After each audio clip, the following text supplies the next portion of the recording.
Welcome to yellow bunny.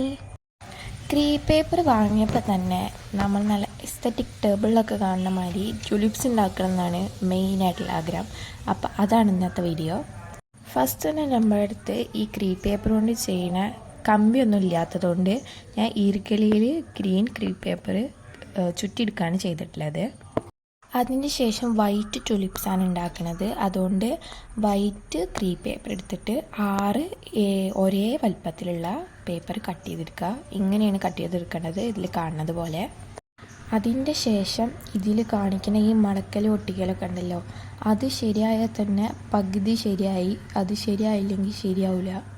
അങ്ങനെ പറയാൻ കാരണം ഞാൻ ഫസ്റ്റ് ഉണ്ടാക്കിയപ്പോൾ ഈ പെറ്റൽസ് ഭയങ്കര വലുപ്പമായിരുന്നു. അപ്പോൾ കുറേ വലുപ്പത്തിൽ ഉണ്ടാക്കാൻ പാടില്ല.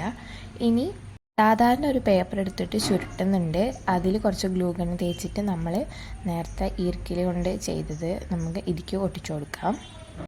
ഇനി ഈ ഒരു ബോളുണ്ടല്ലോ, നമ്മൾ ഒട്ടിച്ചു കൊടുത്ത പേപ്പറായിട്ട് ചുരുട്ടിയിട്ടില്ല, അതിൻ്റെ മുകളിലേക്കാണ് നമ്മൾ പെറ്റൽസ് അറേഞ്ച് ചെയ്ത് കൊടുക്കുന്നത്. ഈ ഒരു പരിപാടിയാണ് ഇനി മെയിൻ.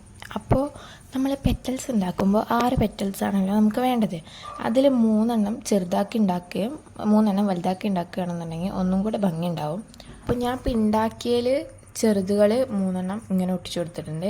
അതിന് ശേഷം 2 ഒട്ടിച്ചതിൻ്റെ സൈഡിലൊരു വിടവുമാരി ഉണ്ടാവുമല്ലോ, അവിടെയാണ് നമ്മൾ ബാക്കി 3 പെറ്റൽസ് ഒട്ടിച്ചു കൊടുക്കേണ്ടത്. അതിന് ശേഷം ഗ്രീൻ പേപ്പർ എടുത്തിട്ട് ഇങ്ങനെ മടക്കിയിട്ട് നമ്മളൊരു ലീഫിൻ്റെ രീതിയിൽ കട്ട് ചെയ്തിട്ട് അതിങ്ങനെ ഒട്ടിച്ചു കൊടുക്കുകയാണ്. ഇത് ഉണ്ടാക്കിയ പ്രോസസ്സ് കാണണമെങ്കിൽ അപ്പുറത്ത് വെച്ചിട്ടുള്ളതാണ് ഞാൻ ആദ്യം ഉണ്ടാക്കിയത്. ഇത് 2ാമത്തെ, ഇപ്പോൾ ഇത് 3ാമത്തെ.